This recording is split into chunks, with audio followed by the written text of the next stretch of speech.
Hi, my name is Linda Cirulli-Burton, and welcome to this channel named Above the Battleground, ACIM. I think when I was younger, I had a relatively clear picture of what I was sure would make me happy or bring me happiness. So, number one, I wanted a husband. Number two, I wanted a house. Three, I wanted to travel the world. Four, I wanted to teach. Five, I wanted a reasonable amount of money. And finally, and I'm embarrassed to say, I wanted to win an award. I wanted to be on a stage with people cheering for me. And I think that's because I watched so many Academy Awards and Tonys and Emmys. I just wanted to be on the stage. So I have to say that overall, I think my wishes did indeed, for my happiness, come true. But my husband died in 2017. A few years later, I had to sell my house. I lost all desire to travel after 2020. After the fall semester of 2021, I left teaching because my heart wasn't in it anymore. And I have to say, I did win an award, and I was up on the stage. There was no standing ovation or loud cheering or anything. That wasn't there. And in fact, I think that the good feelings held for as long as I was on the stage, and then as I left the stage, they went. So, Above the Battleground is based on the teachings of a spiritual self-study path known as A Course in Miracles. I've been a student of A Course in Miracles for a very long time, but it's been over the last couple years that I have recommitted my energy and my time to this path, and then also to preparing these videos with the hope that by sharing this information, it would go deeper inside me and maybe be of some benefit to you on your own spiritual path. In trying to come to a better understanding of what real happiness is, I decided to study a whole bunch of questions and answers in the Q&A, which is published by the Foundation for A Course in Miracles. And I found such a lovely response to a question, and this was number 204. And the question was, is happiness the goal? And the answer was this: imagine every grievance completely washed away. Imagine gliding through your day with no impingement from outside sources. Imagine freedom from conflict of any kind.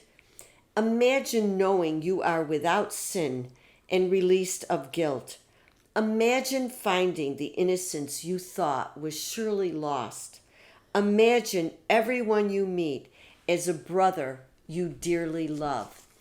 Now, the bottom line is that if we really could imagine that would be the picture of our happiness, then the bottom line is total peace and joy.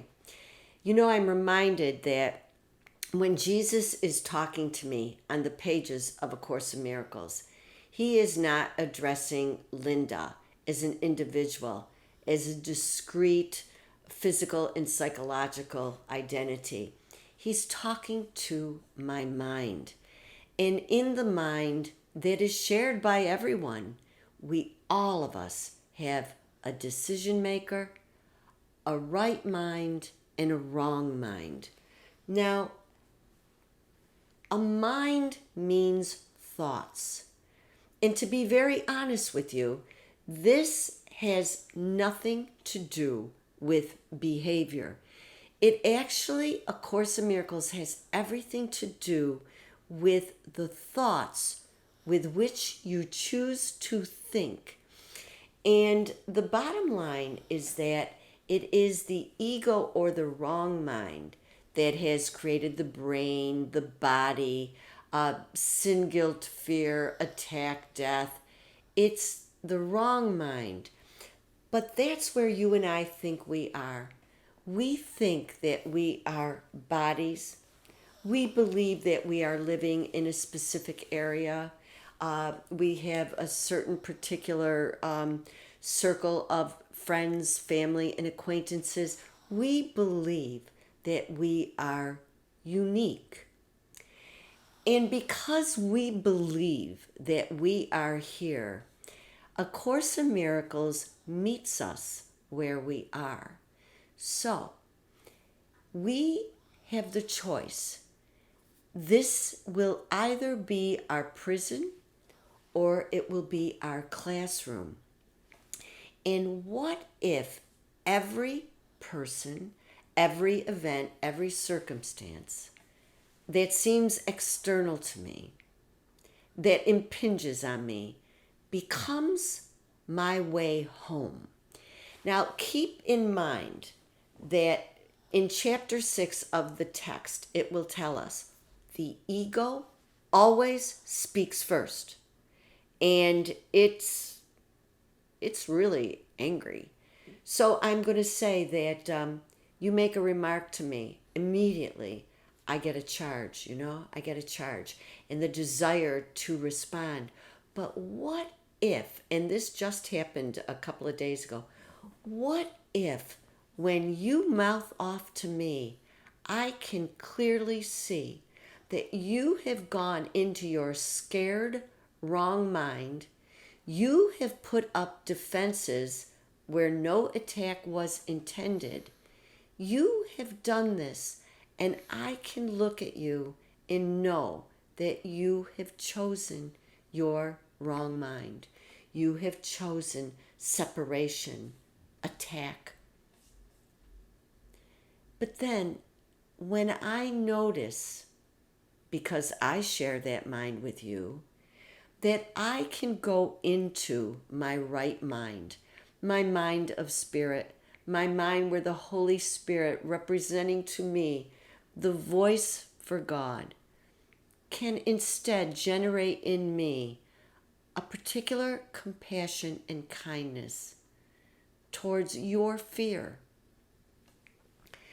I have found that as time goes on, yes indeed, my ego still speaks first, but through a kind of mind training, I can choose against the darkness and instead can choose the light.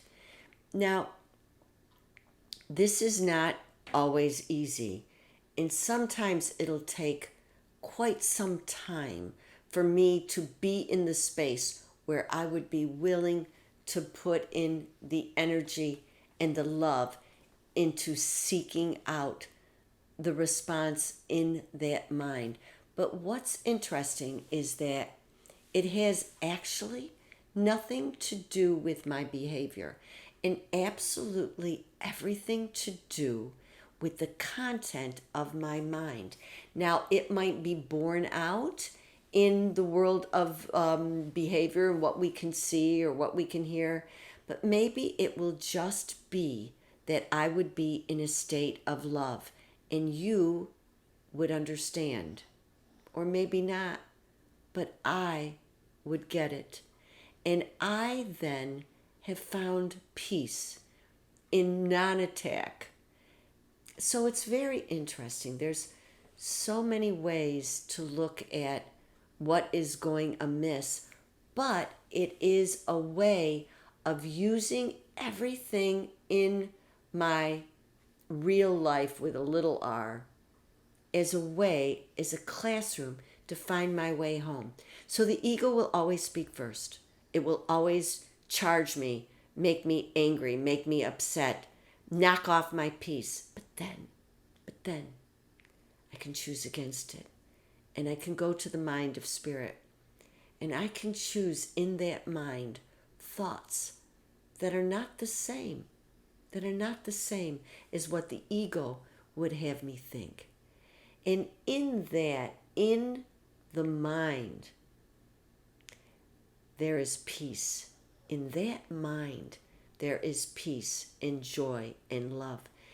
And honestly, as we can get into that mind more and more often, we will feel the true happiness that is offered to us by our spiritual path.